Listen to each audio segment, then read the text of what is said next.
Khamenei মরে নাই, তিনি শহীদ হয়েছেন। আজকে মুসলিম জাতি আমরা এমন একটা মানুষকে হারিয়ে ফেললাম যা কল্পনার বাইরে, কখনো ভাবিনি। এই মুসলিম জাতিকে সকাল সকাল মর্মান্তিক একটা নিউজ আমাদেরকে দেখতে হবে। তিনি একমাত্র মুসলমানদের, মুসলিম বিশ্বের নেতা ছিলেন, যিনি যার সামনে ইসলামের বিরুদ্ধে, ইমানের বিরুদ্ধে, কুরআনের বিরুদ্ধে এবং আমার নবী এবং রাসূল এবং মহান আল্লাহ রাব্বুল আলামিনের যারা কটূক্তি করতেন তাদের বিরুদ্ধে তিনি একমাত্র রুখে দাঁড়াতেন। আজ পৃথিবীতে অনেক মুসলিম দেশ আছে, অনেক বড় বড় মুসলিম জাতি আছে, কিন্তু তারা এই খামেনির মতো, আয়াতুল্লাহ খামেনির মতো রুখে দাঁড়াননি। তিনি একাই মুসলমান জাতির পক্ষে লড়াইটা করেছেন। তার জীবনের প্রায় সব সময়টুকুই তিনি মুসলমানদের পক্ষে কাজ করেছেন। আজ আমরা মুসলিম জাতি তাকে হারিয়েছি, তিনি শহীদ হয়েছেন।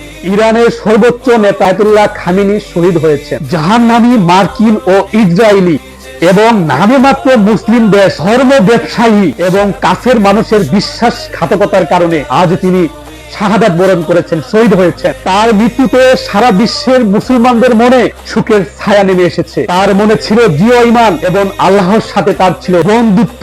এই জালিম মার্কিন কাফেরদের কাছে কখনো তিনি মাথা নত করেননি। যখনই কোন দেশ ইসলামের বিরুদ্ধে, কুরআনের বিরুদ্ধে, আমার নবী, আমার আল্লাহর বিরুদ্ধে যারা কটূক্তি করত তাদের বিরুদ্ধে তিনি একাই যুদ্ধ ঘোষণা করতেন এবং করেছেন। আজ মুসলমানদের মনে অনেক কষ্ট, যেমন কষ্ট হয়েছিল কারবালার ময়দানে হুসেনকে যেভাবে নিয়ে গিয়েছিল, হত্যা করেছিল, তেমনি আজকে মুসলমানদের মনে যেন আজকে সারা দুনিয়া, সারা বিশ্ব ইরানের দিকে তাকিয়ে আছে। ইরানের হেরে যাওয়া মানে আমাদের হেরে যাওয়া, ইরানের হেরে যাওয়া মানে পুরা মুসলিম বিশ্ব হেরে যাওয়া। মুসলমানদের আজকে একটাই দোয়া, একটাই আল্লাহর কাছে চাওয়া, পবিত্র রমজান মাসে এই জালেম, এই জাহান্নামীদেরকে যেন আল্লাহ রাব্বুল আলামিন অচিরেই তাদেরকে ধ্বংস করে দেয়। ইরানের সর্বোচ্চ নেতা আয়াতুল্লাহ খামেনি কখনো হার মানেননি, আজকেও তিনি হার মানেননি। তিনি যদি তার বাসভবনে শহীদ হয়ে থাকেন, কিন্তু এখান থেকে তিনি পালিয়ে যেতে পারতেন, জেনেও তা তিনি করেননি। তার মনে ছিল দৃঢ় ঈমান। তিনি চেয়েছেন আমি জালিমদের কাছে, আমি জাহান্নামীদের কাছে, বিধর্মীদের কাছে কখনো আমি মাথা নত করব না।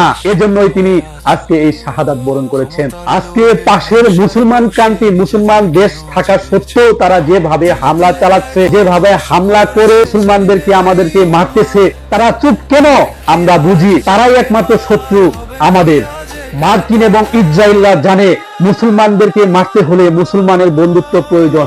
এজন্যই তারা প্রতিবেশী দেশ আরব আমিরাত, বিভিন্ন যে মুসলিম কান্ট্রি দেশগুলো আছে তাদের সাথে তারা বন্ধুত্ব করে তাদেরকে গোপন তথ্য দিয়ে এই সন্ত্রাসী কাণ্ড, এই হত্যাকাণ্ডটি চালিয়েছে। আজ মুসলিম বিশ্ব যদি এক থাকতা, কোনোভাবেই আমাদেরকে তারা এই পরিণতি পারত না।